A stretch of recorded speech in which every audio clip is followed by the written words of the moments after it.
Hello boys, welcome back to another session of video tutorials. This session is meant for 24th July and it is for class 12th biology students. Our memory helps us in tracing out what we have learned in our previous sessions, and we know that we were reflecting on various antibiotics that are obtained from different microbes, and also we were talking about the most needed protein source for the present society, and that source should be natural, and that is SCP, single cell protein. And I wanted all of you to remember a great source of protein from algae, that is spirulina or spirulina, and this is available in the form of powder in most of the Ayurvedic shops. So having known that, the various uses of microbes in chemical form, enzyme form, bioactive molecules, now let's go to their use in sewage treatment. This is also need of the hour.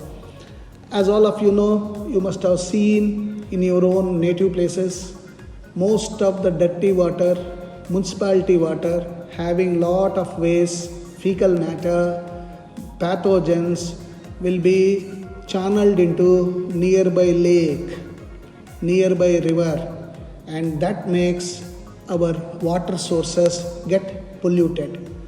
And we are all prone to drink such water, right from, let's say, Krishna river, Tungabhadra river, or if there is a small lake, small tank in your native place, the municipality water will be mixed with that without getting treated, and that is the main source of varieties of diseases in most of the villages and mid-towns.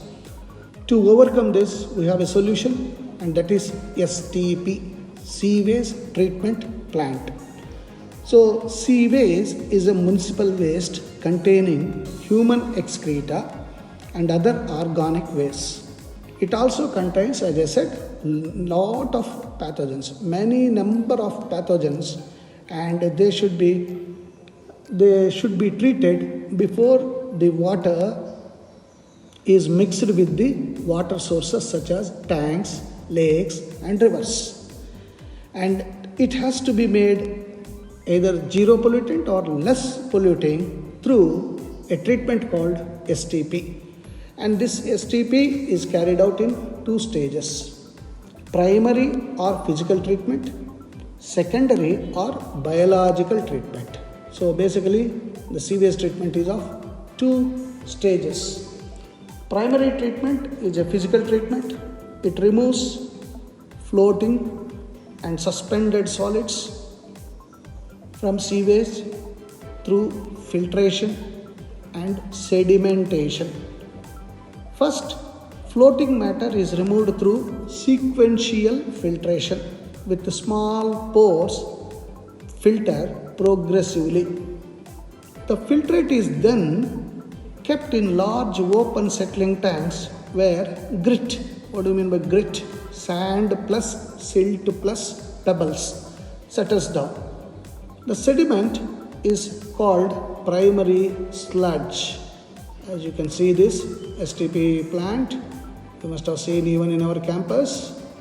And so the first stage, primary treatment or physical treatment, is basically the physical removal of waste. So it involves, as I said, physical removal of particles from the sewage through filtration and sedimentation. A sequential filtration is to remove floating debris, and sedimentation is meant to be used to remove grit, that is soil and small pebbles, as I said. And the sediment is called primary sludge, while the supernatant is called effluent. So sediment is called primary sludge and the supernatant is called effluent. The primary sludge traps a lot of microbes and the debris. It is subjected to composting or landfilling, where anaerobic digestion removes the organic matter. And the effluent from the primary settling tank is taken for secondary treatment. So the sludge, primary sludge, can be used in agricultural fields. And this is how the machine works. So in primary treatment, you got raw sewage, we have got that sequential filtration machine with a lot of screens, and from that the sedimentation is moving up, and there is a machine called comminator. There will be crushing, and then coming to settling tanks, and in the settling tanks you have got grit, as I said, grit chamber, and this grit chamber consists of sand, silt and small pebbles. Small pebbles means stones, and you can see here the grit disposal will be there. And then the sediment primary sludge will be removed, and the effluent moves ahead. So the raw or primary sludge, as you are seeing, has got an outlet and sludge treatment and disposal. So the sludge, primary sludge, can be used for in agricultural fields. Whereas the effluent goes up, primary effluent, as you are seeing the arrow mark up, and goes to aeration tank. So in the aeration tank, the air compressor is pumping the air. So the activated sludge system, that is secondary treatment, starts, and there are several methods of secondary treatment, and many parts are used in this. That is oxidation tanks or aeration tanks, trickling filters, you can see the trickling filters, and then activated sludge system. So in activated sludge system, the primary effluent is taken to aeration tanks. A large number of aerobic heterotrophic microbes grow in the aeration tank, and they form what is called flux, F-L-O-C-S. So what are flux? Flux are masses of bacteria held together by slime and fungal filaments to form network or mesh-like structures. You can see here the network or mesh-like structures. The microbes digest a lot of organic matter, converting it into microbial biomass and releasing a lot of minerals. And due to this, what we call BOD, biological oxygen demand or biochemical oxygen demand of the waste matter is reduced by 10 to 15%. And the common understanding is that lesser the BOD, lesser the pollution. So our aim, our main target is to reduce the pollution in this sewage and make it very, very low in pollution, and make this sewage, treated sewage, into the rivers. That is the main aim. So now the effluent is passed through sedimentation tank. Now from aeration tank, it's going to sedimentation tank, where the microbial flux are allowed to settle down. The settled material is called activated sludge. You can see here activated sludge going, and it's returning back. And return sludge pump, it's going, the activated sludge is going through a fan-like structure. You can see here return sludge pump. The effluent or supernatant is generally passed into natural waters, rivers or streams, are treated with chemical for further purification. We are treating here that yellow color, you can see disinfectant.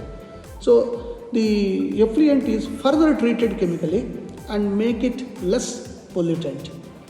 And a part of activated sludge is used as inoculum in aeration tank. The remaining is passed into a larger tank called anaerobic sludge digester.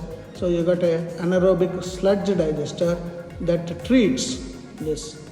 And aerobic microbes, if present in the sludge, get killed. That is the purpose. Purpose is to kill the aerobic microbes. And anaerobic microbes digest the organic matter as well as the aerobic microbes. and the resultant of the digestion is production of various gaseous products such as CO2, H2S and CH4. So you got a methane gas being produced, carbon dioxide and hydrogen sulfide. These are the various gases that are the byproducts of sludge digestion.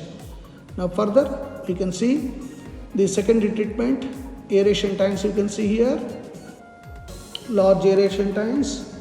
This allows vigorous growth of aerobic microbes into flux.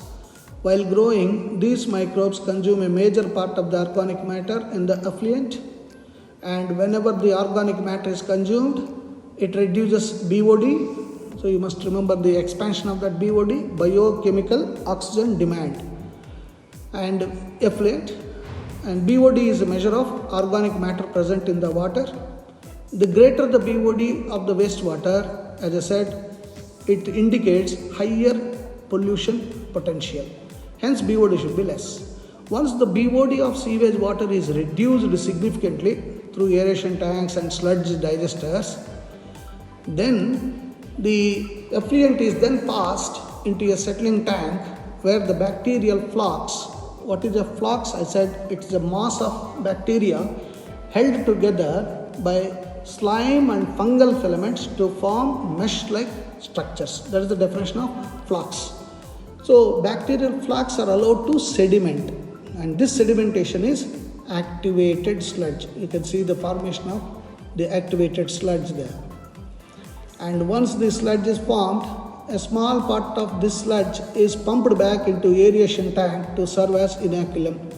So it is put back, return activated sludge. You can see here RAS, return activated sludge, and WAS, waste activated sludge, that will be used for agricultural purposes. The remaining major part of the sludge is pumped into large tanks called anaerobic sludge digester. You can see the anaerobic sludge digester. And during this digestion, bacteria produce a mixture of gases such as methane, hydrogen sulfide and carbon dioxide. And the combination of these will form a very important gas that is naturally produced. It's a byproduct of the waste, that's called biogas. The effluent from the secondary treatment plant is generally released into natural water bodies like rivers and streams. Now this water can be less polluting and can be released into the rivers. So the primary treatment is the physical treatment, wherein a lot of sequential screening will take place, filtration will take place, and all the physical things will be removed. Whereas in secondary treatment, digestion of aerobic bacteria will take place, resulting in less organic matter, and less organic matter will make BOD less, and less BOD indicates less pollution. And in the process, we are gaining the formation of biogas. And the primary sludge can be used for agriculture purposes in agriculture field, and the rest biogas will be used for many uses. Subsequently, we will discuss about that in our next class, the use of biogas. And then the effluent can be treated with a disinfectant so that pollution can be further reduced. So what is that you have to do now? Please understand various definitions such as flux. What are flux? What is a sediment? What is primary sludge? What is an effluent? And also draw this diagram once and post me in our group, WhatsApp group. I want all of you to take individual interest, draw the diagram, label it, understand the significance of each part of it. And I am expecting everyone to follow my instructions. Of late I am seeing that very few are responding, but majority of you are taking rest. That's not good. It is for your own benefit.